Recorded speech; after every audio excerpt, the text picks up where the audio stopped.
ದಕ್ಷಿಣ ಕನ್ನಡ ಜಿಲ್ಲೆಯಲ್ಲಿ ರಕ್ಕಸ ಮಳೆಯಾಗ್ತಾ ಇದೆ. ಪರಿಣಾಮವಾಗಿ ಗುಡ್ಡ ಕುಸಿದಿದೆ. ಘೋರ ದುರಂತವೇ ಸಂಭವಿಸಿದೆ. ಜೀವನ್ ಮರಣದ ಹೋರಾಟದಲ್ಲಿ ಮತ್ತೊಂದು ಮಗು ಸಾವಿಗೀಡಾಗಿದೆ. ದಕ್ಷಿಣ ಕನ್ನಡದಲ್ಲಿ ಗುಡ್ಡ ಕುಸಿದು ಘೋರ ದುರಂತ ಸಂಭವಿಸಿರೋದು. ಜೀವನ್ ಮರಣ ಹೋರಾಟದಲ್ಲಿ ಮತ್ತೊಂದು ಮಗು ಕೂಡ ಈಗ ಸಾವಿಗೀಡಾಗಿದೆ. 1 ವರ್ಷದ ಕಂದಮ್ಮ ಆರುಷ್ ದುರ್ಮರಣಕ್ಕೀಡಾಗಿರೋದು. ಆಸ್ಪತ್ರೆಗೆ ಸಾಗಿಸುವ ಮಧ್ಯೆ ಆರುಷ್ ಸಾವಿಗೀಡಾಗಿರೋದು. ಮಂಜನಾಡಿನ ಮೊಂಟೆಪದವು ಕೋಡಿಯಲ್ಲಿ ದುರ್ಘಟನೆ ನಡೆದಿರುವುದು. ಇನ್ನು ಮಂಗಳೂರು ಜಿಲ್ಲೆಯಾದ್ಯಂತ ಭಾರೀ ಮಳೆಯಾಗ್ತಾ ಇದೆ. ಮುಂದುವರೆದು ರಕ್ಕಸ ಮಳೆಗೆ ಹೇಳಬೇಕು ಅಂತ ಹೇಳಿದ್ರೆ ಉಳ್ಳಾಲ ತಾಲೂಕಿನ ಉರುಮನೆ ಕೋಡಿ ಎಂಬಂತರ ಜಾಗದಲ್ಲಿ ಗುಡ್ಡ ಕುಸಿತು ಸಂಭವಿಸಿರೋದು. ಒಂದೇ ಕುಟುಂಬದ 5 ಮಂದಿ ಅವಶೇಷಗಳ ಅಡಿಯಲ್ಲಿ ಸಿಲುಕಿದ್ರು. ಅದರಲ್ಲಿ 2 ಸಾವಿಗೀಡಾಗಿರೋದು ಕನ್ಫರ್ಮ್ ಆಗಿತ್ತು. ಇನ್ನೊಂದು ಮಗು 1 ವರ್ಷದ ಕಂದಮ್ಮ ಆತ ಬದುಕಿದ್ದ.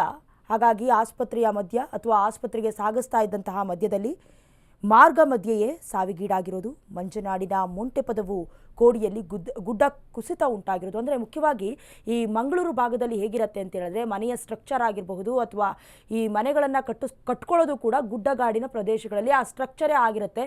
ಭೂ ಮೇಲ್ಮೈ ಕೂಡ ಹಾಗೆ ಇರುತ್ತೆ. ಹಾಗಾಗಿ ಗುಡ್ಡ ಕುಸಿತ ಅನ್ನೋದು ಸರ್ವೇ ಸಾಮಾನ್ಯ. ಕಳೆದ ವರ್ಷಕ್ಕೂ ಕೂಡ ಇದೇ ರೀತಿಯಾದಂತಹ ಲ್ಯಾಂಡ್ ಸ್ಲೈಡ್ ಆಗಿರೋದು, ಅರ್ಥಕ್ವೇಕ್ ಆಗೋದು ಕೂಡ ಸಾಮಾನ್ಯವಾದಂಥ ವಿಷಯ. ಇನ್ನು ಮಳೆಗಾಲ ಶುರುವಾಯಿತು ಅಂತ ಹೇಳಿದ್ರೆ ದೊಡ್ಡ ತಲೆನೋವು ಅಂತಾನೆ ಹೇಳ್ಬೋದು. ಈಗ ದಕ್ಷಿಣ ಕನ್ನಡ ಜಿಲ್ಲೆಯಲ್ಲಿ ಮತ್ತೊಂದು ಘೋರ ದುರಂತ ನಡೆದಿದೆ. ಮುಖ್ಯವಾಗಿ 1 ವರ್ಷದ ಕಂದಮ್ಮ ಆರುಷ್ ದುರ್ಮರಣಕ್ಕೀಡಾಗಿರೋದು.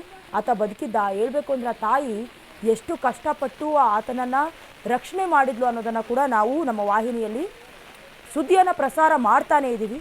ಇಷ್ಟೆಲ್ಲ ಆದರೂ ಕೂಡ ಆಸ್ಪತ್ರೆಗೆ ಅಂತ ಸಾಗಿಸ್ತಾ ಇದ್ದಂತಹ ಮಾರ್ಗದ ಮಧ್ಯೆಯಲ್ಲೇ ಮತ್ತೆ 1 ವರ್ಷದ ಕಂದಮ್ಮ ಮರಣಕ್ಕೆ ಈಡಾಗಿರುವುದು. ಭೂಕುಸಿತಕ್ಕೆ ಒಂದೇ ಕುಟುಂಬದ 3 ದುರ್ಮರಣಕ್ಕೀಡಾಗಿರೋದು. ಮನೆಯ ಅವಶೇಷಗಳ ಅಡಿ ಸಿಲುಕಿದ್ದ ಕುಟುಂಬದ 6 ಮಂದಿ. ಅಂದರೆ ಇಡೀ ಫ್ಯಾಮಿಲಿಯೇ ಅಲ್ಲಿ ಸಿಲುಕೊಂಡಿತ್ತು. ಅಜ್ಜಿ ಪ್ರೇಮ, ಮೊಮ್ಮಕ್ಕಳಾದ ಆರ್ಯನ್ ಹಾಗೆ ಆರುಷ್ ಸಾವಿಗೀಡಾಗಿರುವುದು. ಮಾವ ಕಾಂತಪ್ಪ ಪೂಜಾರಿ, ಸೀತಾರಾಮ ಪೂಜಾರಿಗೆ ಚಿಕಿತ್ಸೆಯನ್ನು ನೀಡಲಾಗ್ತಾ ಇದೆ.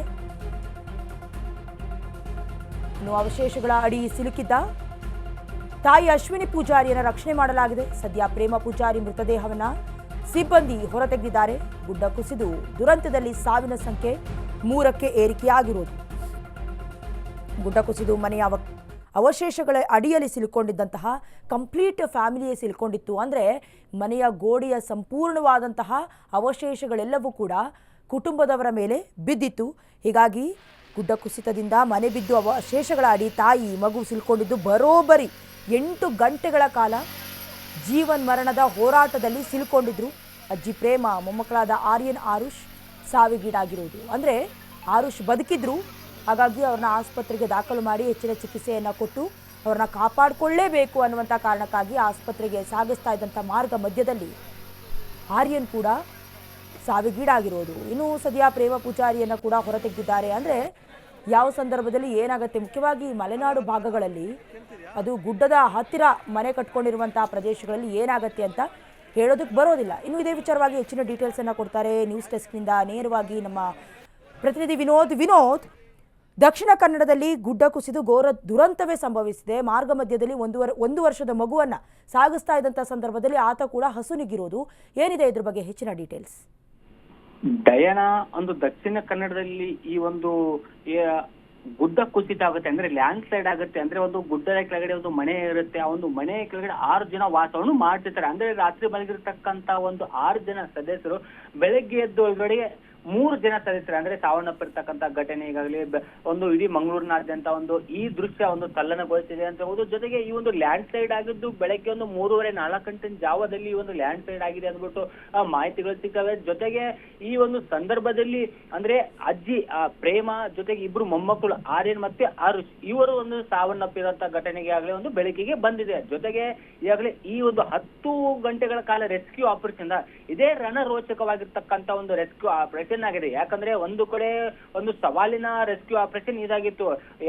ನಿಜವಾಗಿ ಯಾಕೆ ಒಂದು ಸವಾಲಿನ ಕೆಲಸ ಆಗುತ್ತೆ ಅಂದ್ರೆ, ಒಂದು ಕಡೆ ಒಂದೇ ಸಮನೆ ಮಳೆ ಸುರಿತಾ ಇದೆ, ಜೊತೆಗೆ ಅಲ್ಲಿ ಮತ್ತೆ ಗುಡ್ಡ ಕುಸಿಯುವ ಆತಂಕ ಒಂದು ಕಡೆ ಆದ್ರೆ, ಮತ್ತೊಂದು ಕಡೆ ಇಲ್ಲಿ ಮೂಲಭೂತ ಸೌಕರ್ಯಗಳು ಅಂದ್ರೆ ಮೂಲಭೂತ ಇಕ್ವಿಪ್ಮೆಂಟ್ಸ್ ಗಳನ್ನು ತರೋಕೆ ಕೆಲವೊಂದಿಷ್ಟು ಅಂದ್ರೆ ಚಾಲೆಂಜ್ ಎದುರಾಗಿತ್ತು. ಅಂದ್ರೆ ಲ್ಯಾಂಡ್ ಸ್ಲೈಡ್ ಆಗುವ ಕಾರಣದಿಂದ ಒಂದು ಅಂದ್ರೆ JCB ಆಗಿರ್ಲಿ, ಹಿಟಾಚಿ ಆಗಿರ್ಲಿ, ಇನ್ನು ಹಲವಾರು ರೀತಿ ಸಾಧನಗಳು ತರಕ್ಕೆ, ಯಂತ್ರೋಪಕರಣಗಳು ತರಕ್ಕೆ NDRF, SDRF ತಂಡಗಳಿಗೆ ಆಗ್ಲಿಲ್ಲ. ಸೊ ಹೀಗಾಗಿ ಅಲ್ಲಿರ್ತಕ್ಕಂಥ NDRF ಆಗಲಿ, SDRF ಆಗಲಿ ತಮ್ಮ ಪ್ರಯತ್ನದಿಂದಲೇ ಅಂದ್ರೆ ಯಾವುದೇ ಒಂದು ಸಾಧನಗಳು ಬಳಸಿದ ಪ್ರಯತ್ನದಿಂದ ಎಷ್ಟಾಗುತ್ತೋ ಅಷ್ಟು ಪ್ರಯತ್ನವನ್ನು ಮಾಡಿದ್ರು. ಆ ಒಂದು ಪ್ರಯತ್ನದಲ್ಲಿ 3 ಜನ ಸಾವನ್ನಪ್ತಾರೆ. ಅಂದ್ರೆ ಇದು ಕರುಣಾಜನಕ ಒಂದು ಕಥೆ. ಏನಂದ್ರೆ ಡಯಾನಾ ಒಂದು ವರ್ಷದ ಮಗು ಅಂದ್ರೆ ಏನು ಆರುಷ್ ಅಂತ ಮಗು ಏನಿರ್ತಾನೆ, ಆ ಒಂದು ಮಗು ರೆಸ್ಕ್ಯೂ ಮಾಡಿ ಟೈಮ್ ಅಲ್ಲಿ ಒಂದು ಬದುಕುಳಿರ್ತಾನೆ. ರೆಸ್ಕ್ಯೂ ಮಾಡೋ ಸಮಯದಲ್ಲಿ ಒಂದು ಪ್ರಾಥಮಿಕ ಚಿಕಿತ್ಸೆ ಕೊಟ್ಟು ತದನಂತರ ಆಸ್ಪತ್ರೆಗೆ ಕರೆದುಕೊಂಡು ಹೋಗುವಂತ ಸಂದರ್ಭದಲ್ಲಿ ಸಾವನ್ನಪ್ಪಿದ್ದು. ನಿಜಕ್ಕೂ ಇದು ಒಂದು ಇಡೀ ಒಂದು ಮಾನವ ಒಂದು ಸಮಾಜಕ್ಕೆ ಒಂದು ಗಣಘೋರ ದುರಂತ, ಒಂದು ಕರುಳು ಹಿಂಡುತ್ತಕ್ಕಂತ ಒಂದು ದುರಂತವಾಗಿದೆ. ಇನ್ನು ಅದೇ ರೀತಿ ನೋಡಿದ್ರೆ ಇನ್ನು ಆ ಅಜ್ಜಿನೂ ಸಹ ಒಂದು ಬೆಳಗ್ಗಿನ ಸಹ ಒಂದು ನಿಧನರಾಗಿದ್ರು. ಇದಾದ ಬಳಿಕ ಒಂದು ಆರ್ಯನ್ 2 ವರ್ಷದ ಮಗು ಆರ್ಯನ್ ಸಹ ಒಂದು ನಿಧನರಾಗಿದ್ದು. ಅದಾದ ಬಳಿಕ ತಾಯಿ ಅಶ್ವಿನಿಯನ್ನು ಸಹ ಒಂದು ಸತತ 8 ರಿಂದ 10 ಗಂಟೆಗಳ ಕಾಲ ಒಂದು ರೆಸ್ಕ್ಯೂ ಆಪರೇಷನ್ ಮಾಡಿ ಅವರುಗಳನ್ನ ಹೊರ ತೆಗೆದಿದ್ದಾರೆ. ಸೊ ಹೀಗಾಗಿ ಈ ಒಂದು 3 ಜನ ಒಂದು ಸದಸ್ಯರು ಏನಿದ್ರು ಅವ್ರುಗಳನ್ನ ಹೊರ ತೆಗೆಯಕ್ಕೆ ಒಂದು NDRF ಆಗಲಿ, SDRF ಆಗಲಿ ಮತ್ತೆ ವೈದ್ಯರ ತಂಡ ಆಗಲಿ ಅಷ್ಟಿಷ್ಟು ಕಷ್ಟವನ್ನು ಪಟ್ಟಿಲ್ಲ. ಯಾಕಂದ್ರೆ ಒಂದು ಕಡೆ ಗುಡ್ಡು ಕುಸಿಯುವ ಆತಂಕ ಒಂದು ಕಡೆ, ಮತ್ತೊಂದು ಕಡೆ ಅಲ್ಲಿರ್ತಕ್ಕಂಥ ಒಂದು ಒಳಗಡೆ ಸಿಕ್ಕಾಕೊಂಡಿರೋರಿಗೆ ಒಂದು ಆಕ್ಸಿಜನ್ ಕೊರತೆ ಒಂದು ಎದುರಾಗಿತ್ತು. ಆ ಒಂದು ಸಂದರ್ಭದಲ್ಲಿ 3 ಜನ ಅಂದ್ರೆ ಒಬ್ಳು ತಾಯಿ ಅಶ್ವಿನಿ ಜೊತೆಗೆ ಆರ್ಯನ್ ಮತ್ತೆ ಆರುಷ್ಗೆ ಒಂದು ಆಕ್ಸಿಜನ್ ಪೂರೈಕೆ ಮಾಡಿ ಅವರುಗಳನ್ನ ರೆಸ್ಕ್ಯೂ ಮಾಡ್ತಕ್ಕಂಥ ಕೆಲಸವನ್ನು NDRF, SDRF ಮಾಡಿದೆ. ನಿಜಕ್ಕೂ ಈಗ 3 ಜನ ಬದುಕುವುದಿದ್ದಾರೆ ಅಂದ್ರೆ ಅದು ಒಂದು ಕ್ರೆಡಿಟ್ NDRF, SDRF ಗೆ ಒಂದು ಸೇರ್ತಕ್ಕದ್ದು.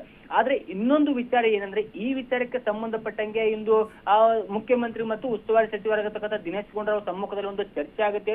ಆ ಒಂದು ರೆಸ್ಕ್ಯೂ ಆಪರೇಷನ್ಗೆ ಯಾವ ರೀತಿ ಒಂದು ಎಲ್ಲಾ ಅಂದ್ರೆ ಏನು ಮೂಲಭೂತ ಸೌಕರ್ಯಗಳು ಬೇಕು ಅದನ್ನೆಲ್ಲ ಒದಗಿಸುವಂತೆ ಮುಖ್ಯಮಂತ್ರಿ ಸಿದ್ದರಾಮಯ್ಯ ಅವರು DC ಅಂದ್ರೆ ಮಂಗಳೂರು ಜಿಲ್ಲಾಧಿಕಾರಿಗೆ ಒಂದು ಕಟ್ಟುನಿಟ್ಟಿನ ಸೂಚನೆಯನ್ನು ನೀಡ್ತಾರೆ. ಜೊತೆಗೆ ಮುಖ್ಯಮಂತ್ರಿ ಇನ್ನೊಂದು ಕಟ್ಟುನಿಟ್ಟಿನ ಸೂಚನೆಯನ್ನು ಅಂದ್ರೆ ಆರೋಗ್ಯ ಸಚಿವರಾಗಿರ್ತಕ್ಕಂಥ ಒಂದು ದಿನೇಶ್ ಗುಂಡೂರಾವ್ ಅಂದ್ರೆ ಈಗಾಗಲೇ ಇವರು ಮಂಗಳೂರು ಜಿಲ್ಲಾ ಉಸ್ತುವಾರಿ ಸಚಿವರಾಗಿದ್ದ ಅವ್ರಿಗೂ ಸಹ ಒಂದು ತಾಕೀತು ಮಾಡ್ತಾರೆ. ನೀವು ಕೂಡಲೇ ತಡ ಮಾಡದೇನೆ ಇವತ್ತು ಮಂಗಳೂರಿಗೆ ಹೋಗಿ ಅಲ್ಲಿನ ಸ್ಥಿತಿಗತಿ ಏನಿದೆ, ಯಾವ್ಯಾವ ಕಡೆ ಒಂದು ಲ್ಯಾಂಡ್ ಸ್ಲೈಡ್ ಆಗುವ ಸಾಧ್ಯತೆಗಳಿದೆ, ಈಗಾಗಲೇ ಲ್ಯಾಂಡ್ ಸ್ಲೈಡ್ ಆಗಿರ್ತಕ್ಕಂಥ ಒಂದು ಸ್ಥಳಗಳ ಬಗ್ಗೆ ಮಾಹಿತಿಯನ್ನು ತಗೊಂಡು ಮತ್ತೆ ಮೃತ ಕುಟುಂಬಕ್ಕೆ ಒಂದು ಭೇಟಿಯಾಗಿ ಒಂದು ಸಾಂತ್ವನ ಹೇಳಿ ಅಂದ್ಬಿಟ್ಟು ಒಂದು ಮುಖ್ಯಮಂತ್ರಿ ಸಹ ಒಂದು ತಾಕೀತು ಮಾಡ್ತಾರೆ. ಆ ಒಂದು ತಾಕೀತಿನ ಮೇಲೆ ಒಂದು ಮುಖ್ಯಮಂತ್ರಿಗಳ ಸೂಚನೆ ಮೇರೆಗೆ ದಿನೇಶ್ ಗುಂಡೂರಾವ್ ಒಂದು ಸ್ಥಳಕ್ಕೆ ಹೋಗಿದ್ದಾರೆ. ಜೊತೆಗೆ ಈ ವಿಚಾರಕ್ಕೆ ಅಂದ್ರೆ ಸಾವನ್ನಪ್ಪಿರ್ತಕ್ಕಂಥ 3 ಜನರಿಗೂ ಸಹ ಒಂದು ಪರಿಹಾರ ಧನ ವಿತರಣೆ ಮಾಡುವ ಬಗ್ಗೆ ಈಗಾಗಲೇ ಕ್ಷೇತ್ರ ಶಾಸಕ ಉಳ್ಳಾಲ ಕ್ಷೇತ್ರ ಶಾಸಕ ಆಗಿರ್ತಕ್ಕಂಥ ಒಂದು UT ಖಾದರ್ ಅವರು ಸಹ ಒಂದು ಮುಖ್ಯಮಂತ್ರಿಗಳ ಜೊತೆ ಒಂದು ಚರ್ಚೆ ಮಾಡಿದ್ದಾರೆ. ಅಂದ್ರೆ ಅವರಿಗೆ ಆ 3 ಜನ ಏನು ಸಾವನ್ನಪ್ಪಿದ್ದಾರೆ ಅವರಿಗೆ 2 ಲಕ್ಷ ಅಥವಾ 5 ಲಕ್ಷ ಪರಿಹಾರ